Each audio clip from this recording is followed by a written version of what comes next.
देख के डेली एक ही बात सुन रहे हैं कि मोदी तो खराब है और हमें उसे हटाना है, तो रोबोट की तरह राठी की फीड की गई बातों में आके आप ब्रेन वॉश हो रहे हैं और आप वोट डालने वाले दिन के डेली एक ही बात सुन रहे हैं कि मोदी का सबसे शक्तिशाली देश है, इसीलिए वो कभी भी इंडिया को आगे जाने के लिए नहीं देना चाहता। इसलिए अभी की टाइम में मोदी जी इंडिया के सबसे अच्छे प्रधानमंत्री है, जो वो नहीं चाहता कि इंडिया और भी आगे जाए।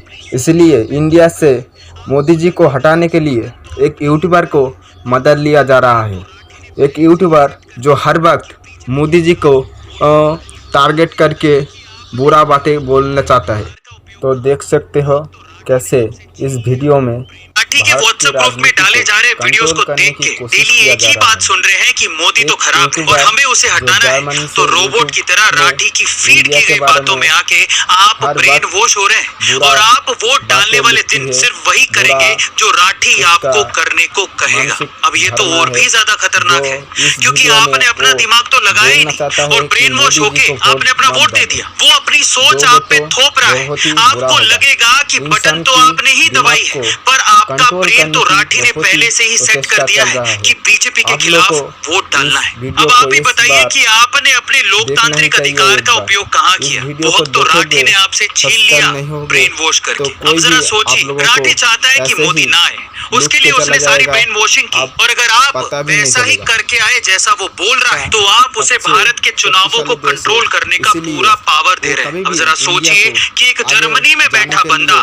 भारत के चुनावों की रूपरेखा लिख रहा है। इससे तो वो जब चाहे तब पॉलिटिकल पार्टियों को जर्मनी में बैठा ब्लैकमेल कर सकता है। मेरी ये मांग पूरी करो, नहीं तो मैं सरकार गिरा दूंगा। ये कह के आने वाले टाइम पे वो मोटा पैसा ऐंठ सकता है, तो क्या आप वीडियोस बना के वो सरकारें बदल सकता है? और अगर ये पावर आपने उसको दे दी तो सारे नेता काम करना ही छोड़ देंगे, बोलेंगे राठी की चाटो, वही सरकार बनाएगा। क्या इस तरह से देश चलेगा? ये हो क्या रहा है इस देश में? अब राठी तब सही होता जब वो आपको ये कहता कि चलो आओ तुम्हारे क्षेत्र में खड़े हर एक उम्मीदवार का अच्छा काम और बुरा काम बताता हूँ, किसने क्या काम किया है। या चलो इतना टाइम उसके पास नहीं है तो कांग्रेस और बीजेपी के कामों का कंपैरिजन करता और फिर ये कहता कि अब आपको अपने विवेक से वोट देना है। पर ये क्या बात हुई? मोदी खराब है, मोदी खराब है, जाओ कांग्रेस को वोट दे के आओ। कांग्रेस कौन सी दूध की धुली है?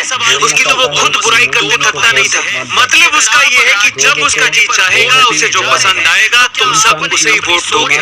इससे तो देश और ज्यादा गर्त में चला जाएगा। देश में इससे कोई तानाशाही क्या होगी कि देश बर्बाद हो रहा है और वो तानाशाह मजे से अपनी जर्मन वाइफ के साथ एंजॉय कर रहा है। इससे तो हिंदू और मुस्लिम दोनों का नुकसान होगा। अब वो व्हाट्सएप ग्रुप बनाई क्यों रहा है? अपनी बात रखो और जाओ, पर वो आपको इकट्ठा कर रहा है और फिर वो पॉलिटिकल पार्टियों को डराएगा, पैसा दो नहीं तो सरकार गई।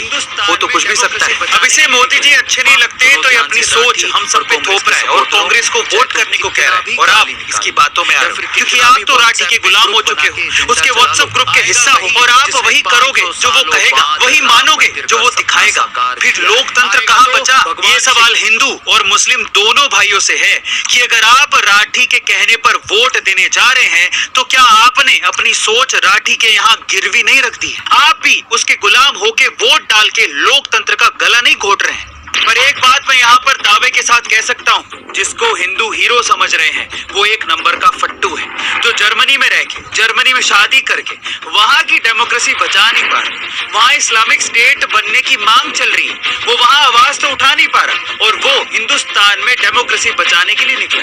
वाह, सुनो ध्यान से राठी और कांग्रेस के सपोर्टरों, चाहे तुम कितना भी गाली निकाल लो या फिर कितना भी व्हाट्सएप पे ग्रुप बना के एजेंडा चला लो, आएगा वही जिसने 500 सालों बाद राम मंदिर का सपना साकार किया है। आएगा तो भगवान श्री राम का परम सेवक हनुमान। हमारे कश्मीर वाले वीडियो को कल टेक डाउन करवा दिया गया। मैं ये पूछना चाहता हूँ कि ऐसा क्या डर था उस वीडियो से? अब तुम एक्सपोज हो रहे हो तो तुम्हें डर लग रहा है? अगर राठी का ये हक बनता है कि वो एक्सपोज करे, तो हमारा भी तो हक बनता है कि हम सच्चाई को सामने लाएं। अगर आप लोगों को लगता है कि मैं डर जाऊंगा तो मैं डरूंगा नहीं। आज फिर से उस वीडियो को री-अपलोड करूंगा मेरे YouTube के चैनल पर, और इस बार मैं पूरे फैक्ट भी दूंगा ताकि आप लोगों को लगे कि ये सच है, ये झूठ नहीं है। मैं